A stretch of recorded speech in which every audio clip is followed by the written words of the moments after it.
Today we've got a great story of revenge against an ex-boyfriend who fat-shamed their own partner. We'll get into that in a bit, but first, promises that were not kept. My name is Jay, a 25-year-old female who grew up in a closely knit black community that was filled with so much love and safety. My papa and mama are blacks whose great-grandparents were taken from Africa as slaves. And trust me, have heard tons of stories regarding black culture, history, and experiences. Our family was filled with so much love and abundance, but one thing that stood out for me growing up was fear. That was because it rung in my ears at different times that I would only be allowed to choose a spouse from the black community. Even though I hadn't found the love of my life then, I knew it was an instruction that could make me disobey my folks because I knew one could find love in any place. But deeply in my heart, I knew I would love to please my folks. For one, these beautiful people had made so many sacrifices for me. Growing up, I was surrounded by so much love and care. My brother and I weren't allowed to lack anything.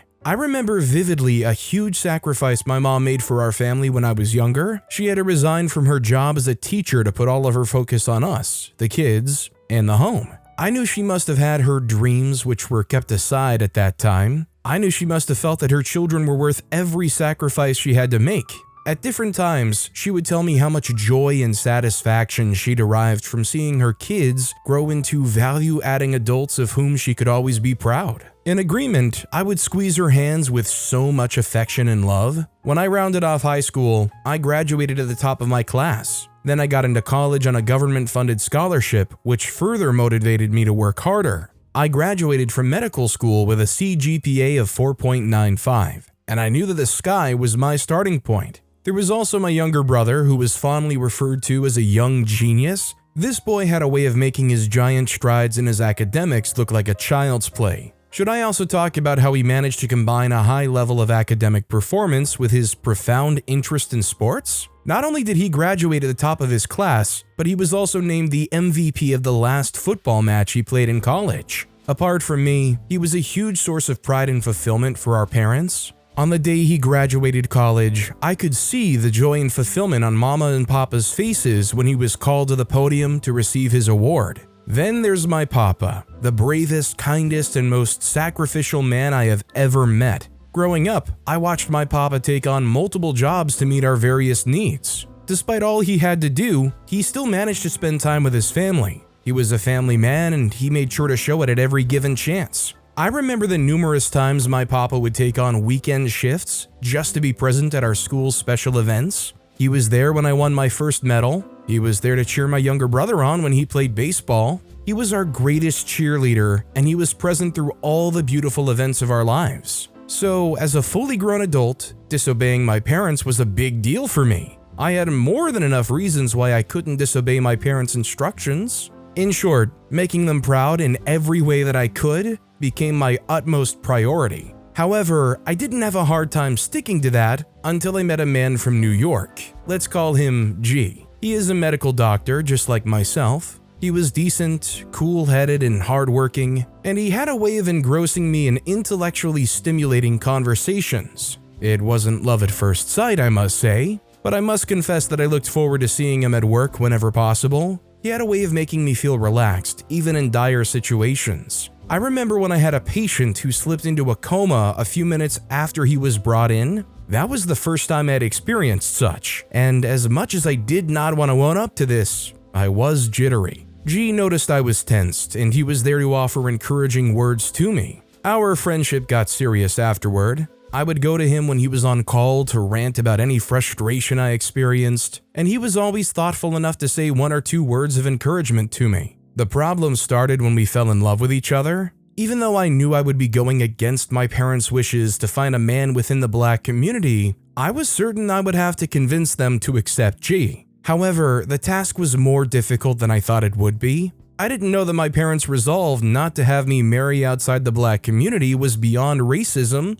It was their personal decision, which was born from an experience my dad had with a white lady he was engaged to be married to several decades earlier. According to the story, my papa was told off by the lady's parents because he was deemed unfit to be their son-in-law. He was told off and made to feel stupid for even attempting to propose marriage to their daughter. Unfortunately, that experience left a dent in my papa, which made him vow not to have his child marry outside the black community. I felt so sorry for my papa because I knew that no one deserved to be treated in such a way. Still, I believed that times had changed and it wouldn't be fair if we used that experience as a one-size-fits-all. I believed strongly that good and reasonable people exist, whether white or black. Even after I tried to convince my parents, they remained resolute in their decision. Honestly, it was a sad period for me, as I was caught in a very conflicting situation. There was a deep desire to please my parents, who were my heroes,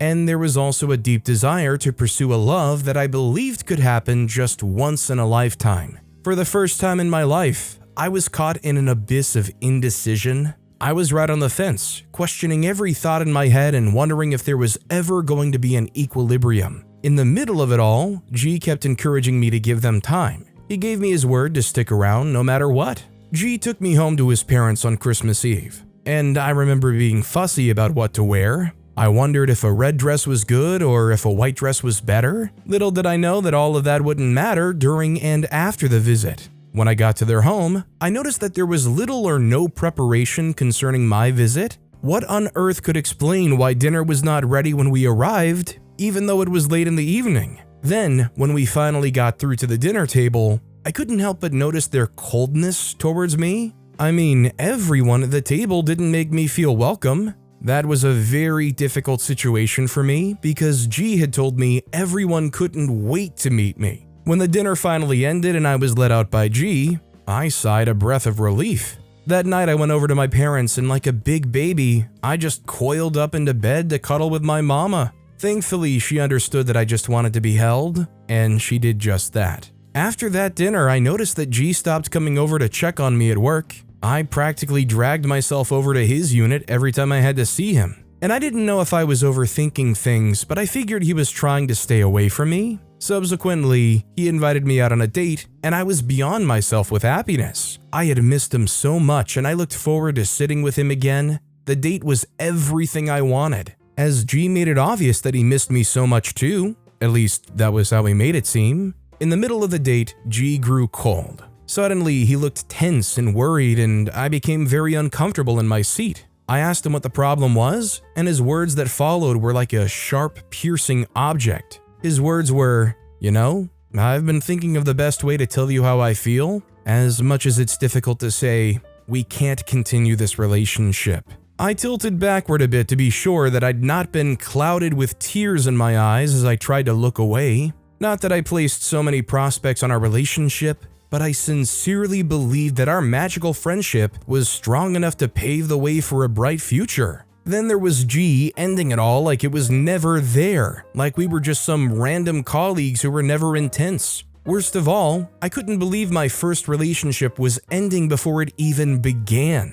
I wanted to get on my feet and leave, but I figured that I needed to know why he was letting it all go. At least I needed that closure. I couldn't believe my ears when he told me his parents had admonished him to settle down for another girl, another black girl to be explicit, the one he grew up with. It took me a while to let that sink into my ears. This question, "Why not me?" kept ringing in my ears. G's obligation to his parents just showed me how unbalanced the world could be. One minute you are loyal to a person, and the next minute you find out they won't even climb a mountain for you, talk less about crossing an ocean. As much as I would have let things slide between us, I couldn't forgive his betrayal towards me.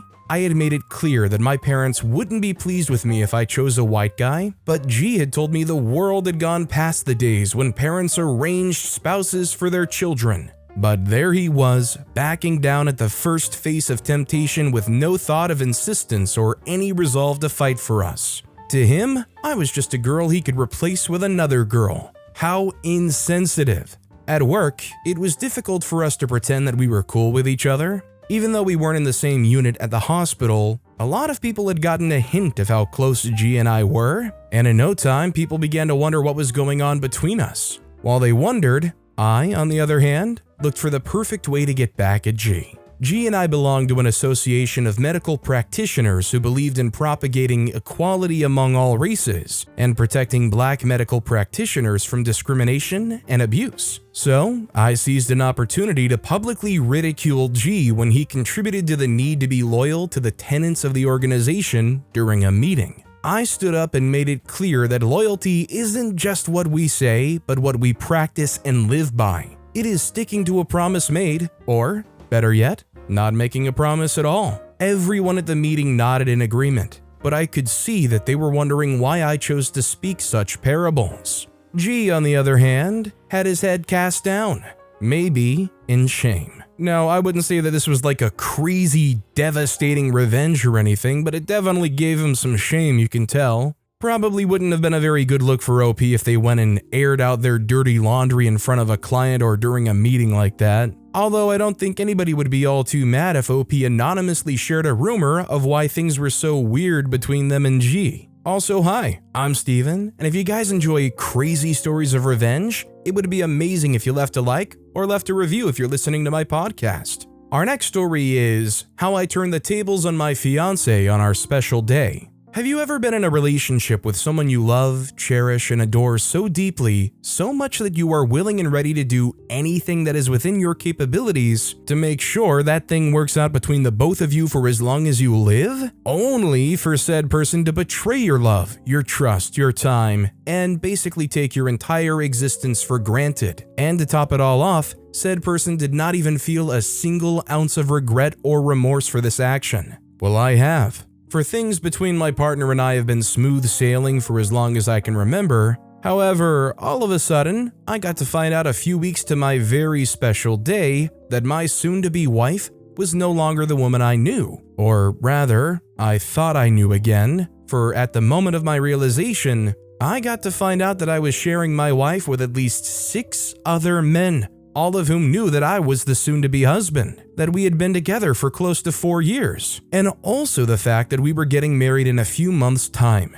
The events that happened at this time truly broke me, but the only solace I got out of the whole drama was the fact that I was able to make her pay for what she had done to me, for the betrayal and for the humiliation, basically. My now ex-fiancé, female 25, and myself, male 27, had been together for as long as I can remember. I certainly don't like to place the exact date when we both met each other, in my mind, even though I have quite an excellent memory, but calculating it numerically, we had been together with each other for 4 years, 6 months, 3 weeks, and 2 days, as at the time of our planned wedding. We had both met each other when we both were in our final year of high school. We were apparently neighbors and neither one of us had any clue whatsoever at the time. It all just came to light suddenly one very day when I lost my father. This happened when I was on my way back from school. I had just gotten the call from my mother, as she had told me that she was still in the hospital, setting all the necessary due processes before making sure that my father was properly cremated and buried. She was totally devastated, and I was in a similar state. I just sat outside my home, unable to go in, unable to head to the hospital to go and meet my mother because I couldn't bear to see the look on her face. My mother was the most cheerful person I had ever known, and when something like this had happened,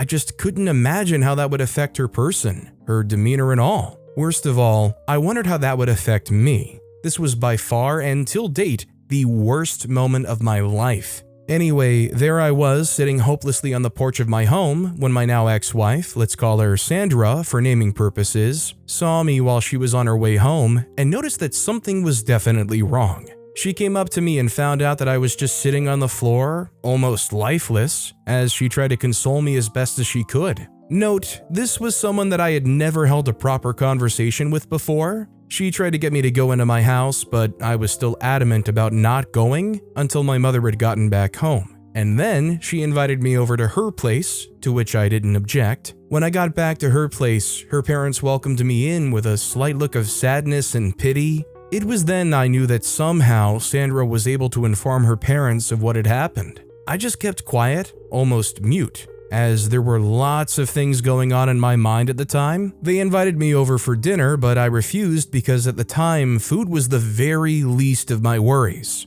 I sat on the couch for quite a while before finally dozing off, as I was honestly too tired at the time to even stay awake. The next morning, my mother had already gotten home before getting a call from Sandra's parents that I was sleeping over at their place and that she didn't have anything to worry about. So she just came on over to check up on me that morning. That was when the tears came rolling, uncontrollably at that. This was where I couldn't hold it in anymore, as when I saw the look on my mother's face and how exhausted and worn out she was, I couldn't help but cry. Anyways, that was basically how Sandra and I met. And ever since that day, we were just able to bond on a certain level that I've never bonded with anyone before. I guess this was due to the fact that I'm an only child and I've never really had the company of others, except for the times where I was in the academic setting and all. Sandra and I were always together from that day onwards, as she always made taking care of me her priority. She would check up on me at regular intervals, and this went on for a few weeks after the passing of my father. But right after that, she just made herself a constant figure, or rather, personality, in my life. Over time, after being with her, I even began noticing that things were not quite as they seemed from the onset. For as the moment when we were finally leaving high school, I found out that I had feelings for Sandra, and not just regular feelings, but feelings of deep affection. Simply put, I realized that I was, or rather I had, already fallen in love with her. I couldn't have predicted how she felt about me, but one thing I'm almost certain of is the fact that the feeling was mutually shared. But I couldn't confirm this until our last day in high school, where I finally decided to tell her how I truly felt about her, because at this time, I felt like I had nothing else to lose, and so I should just go for it. And it was honestly one of the best decisions of my life. Unknowingly for me, it would later turn out to be one of the worst long-term mistakes of my entire life.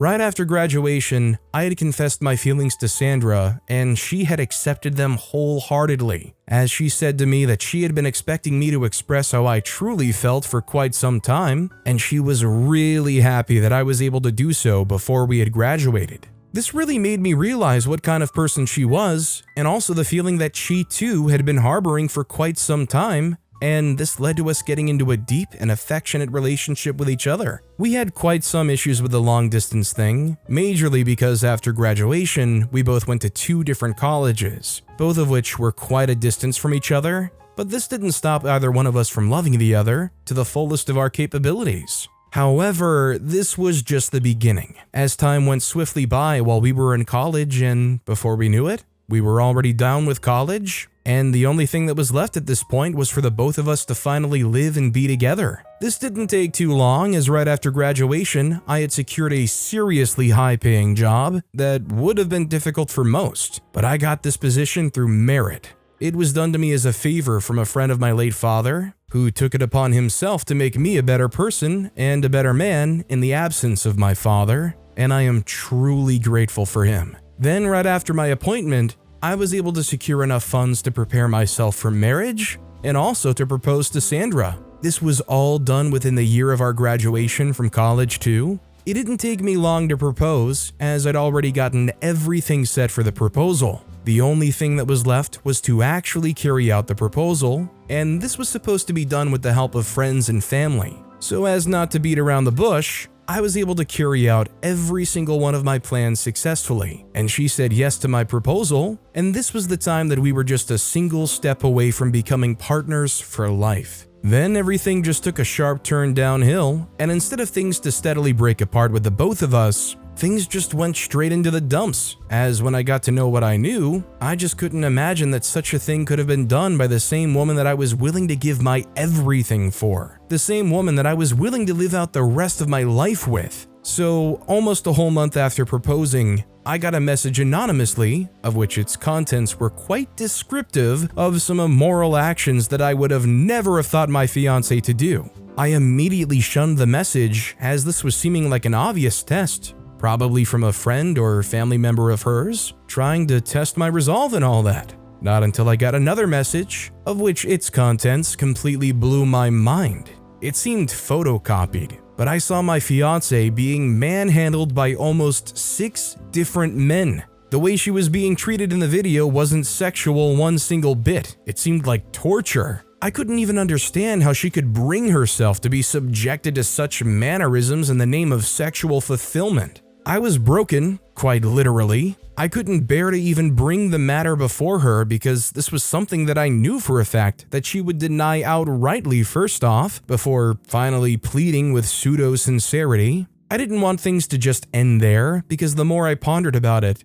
the more I wasn't just settled with letting her go with what she had done. With the kind of humiliation I would have faced when what I'd seen eventually got out. And so the next course of action I did was to put myself back into the dating scene. I didn't want it to seem like I was desperate, but I was finally able to find someone, almost 3 months later, who was totally into me and also open to getting married, but under the condition that we were both together for at least a whole year. And so the only thing I had to do was move up the prior date of our wedding to fit the date that the second woman was willing to consider for the wedding. After doing that, the only thing I had to do was wait patiently for that day to come. And surely enough, the day was upon us, almost like a thief in the night. Everything was set, I informed my fiancé of the date for the wedding, and news got out. Everyone was anticipating the day, me mostly, and on that day, I readily prepared myself as I knew very much so that the person I was going to be getting married to wasn't my fiancé. But this was meant to be surprise and payback enough for her. While the bride was supposed to walk the aisle,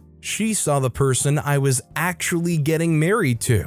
And she just stood there, confused, definitely speechless. She couldn't do anything but watch what was happening. My actual partner came up the aisle, and everyone was wondering what was going on. But we carried on anyway. Right after the ceremonies, she came on over to me, furious and boiling with rage. And she tried to ask me what I was doing exactly. And this was when I showed her what I'd found out about her. And she broke down in tears. This was when I knew that I was the one with the last laugh. I was pleased with myself. Not sure about her though. Well, considering what she got up to, I'm sure she's plenty pleased with herself. And 6 others. And I'm just wondering, did OP tip the minister extra to avoid the whole speak now or forever hold your peace section? You know, gotta keep this baby rolling. This next story is my silent comeback from my ex-boyfriend. I received the worst humiliation a person could possibly get when I got fat-shamed by my partner of 3 years,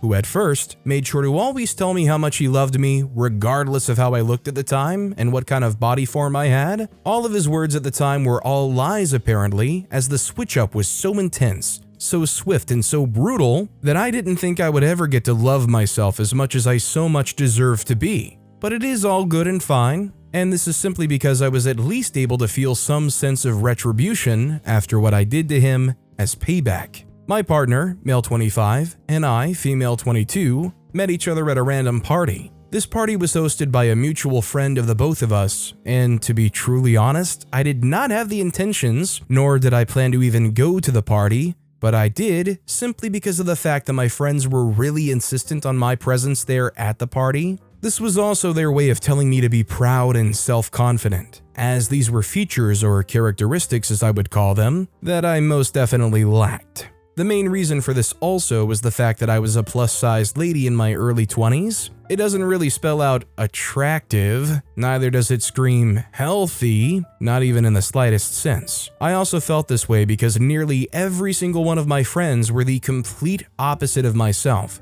And more often than not, I usually felt intimidated by them. And so I'd made up my mind to always hide myself, pending the time where I would begin to feel comfortable with showing off my body and all. Anyways, this party was just meant to be a means for me to begin feeling comfortable with myself and all. And after spending quite a long time pondering and thinking as to whether or not I truly was ready to go out there and be myself, I finally decided that there was no reason for me not to do it, as there was quite literally nothing for me to lose at that point. And so I did it. I went to the party, and to my greatest surprise, every single person that I met that night was complimenting my body, as my fit for the party was excessively sensual apparently. This was unknown to me, of course, as I didn't fully realize that I wasn't lacking in the frontal and rear regions. It made me uncomfortable for quite a while, the stares and all, but I soon got used to it and eventually over it, and this was when I truly began to enjoy the party. When the party was nearing its end,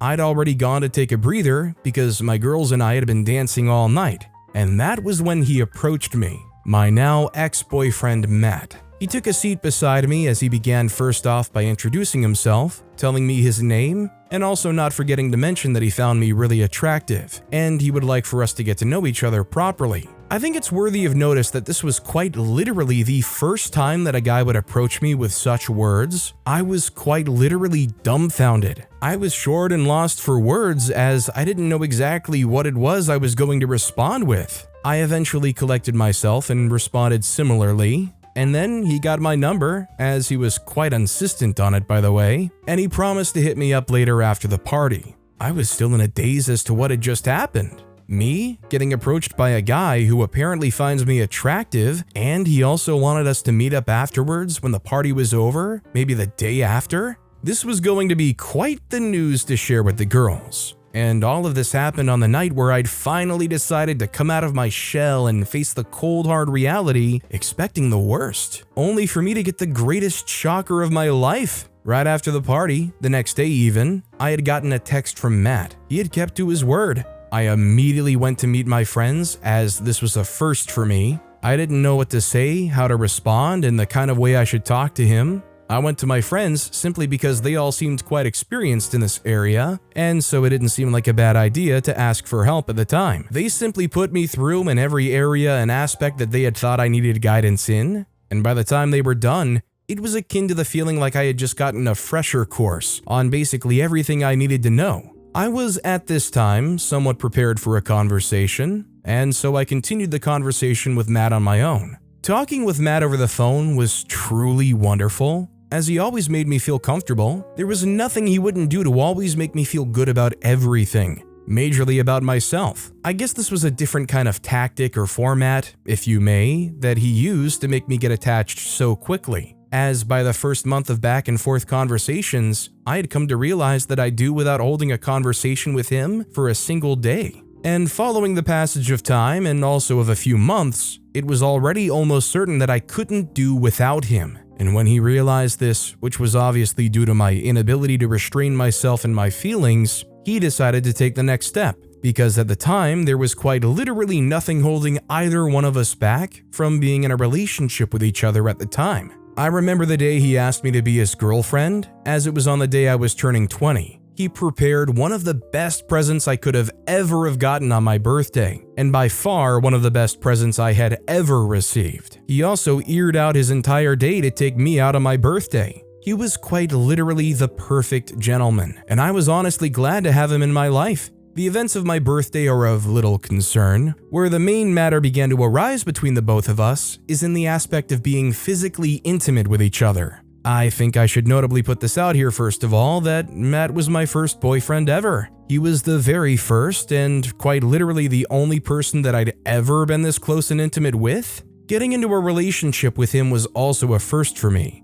and quite literally unexplored territory. There were quite a lot of things that I haven't ever been comfortable with, but with him I decided to take the initiative of being open to a large majority of things that I wasn't open to before. But I guess all of these were features enough for him, as there were some other things that he was requesting at the time, but I wasn't able to give them to him, or rather in this case, give him access to. I mean, I was quite literally still a teenager at the time. Did he just expect for me to be full-on explicit with him? Anyways, this was a consistent problem between the both of us for quite a while, and I mean a really long while. However, after the first year of officially being together, I began noticing some changes in his behavior with me. It all started from where he had stopped doing some of the things that he usually did before, which included taking me out on weekends, just for our dates and all, spending time with me, which just became less and less frequent, and then also his tone and manner of talking when he was with me was already completely and totally different.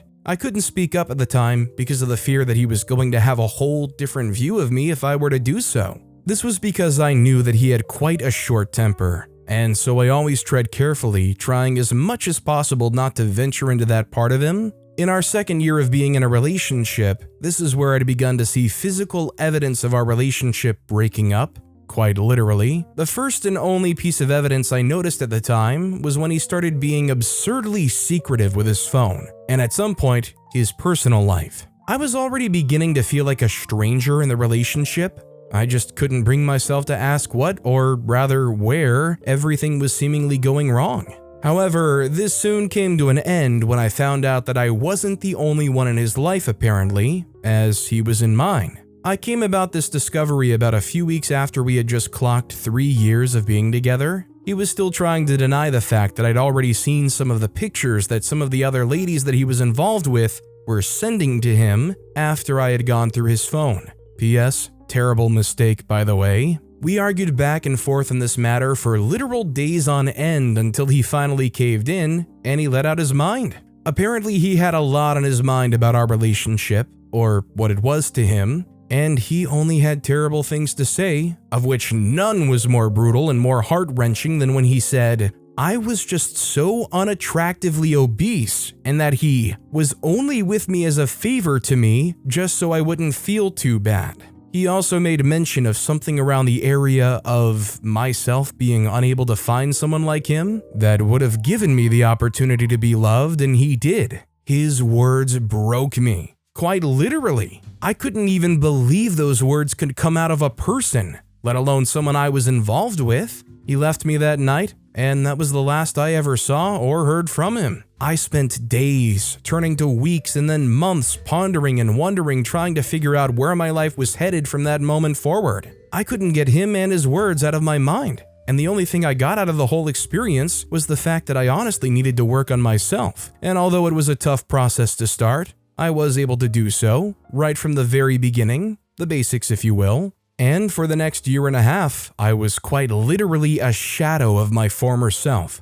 I had gotten a job, a partner that made me feel like I deserved to be loved, instead of making it seem like loving me was a favor. And things were really going quite well for me, and one could barely recognize me from almost 2 years ago. One very day, I told my partner that I was coming over to his workplace, just to take him out for lunch because it was his birthday that day. And when I got there, the secretary showed me in, all while announcing me, which seemed unnecessary at the time. But when I got in and I saw who he was having a meeting with at the time, it was my ex-boyfriend Matt. Apparently, he was seeking the help of my partner's organization in funding his research and personal work. And at the sight of me going over to get all chummy with my partner, the look of fear and shock on his face, knowing fully well that his chances of securing whatever deal he wanted had just plummeted. He was on the verge of literally breaking down, and I was having the time of my life. I didn't even have to do or say anything, but he got what he deserved,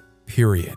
Honestly, this is the way you've got to treat partners like that. You turn around and you start living your best life and you just improve yourself. Ironically, a devastating breakup can be the catalyst for the best upward turn in your life. But with that being said, that's all the time we have for today. Now, if you want to hear another absolutely crazy revenge story, check out that video on the left. Or if you missed my latest video, check out that video on the right. That said, I'll see you all next time with some more stories.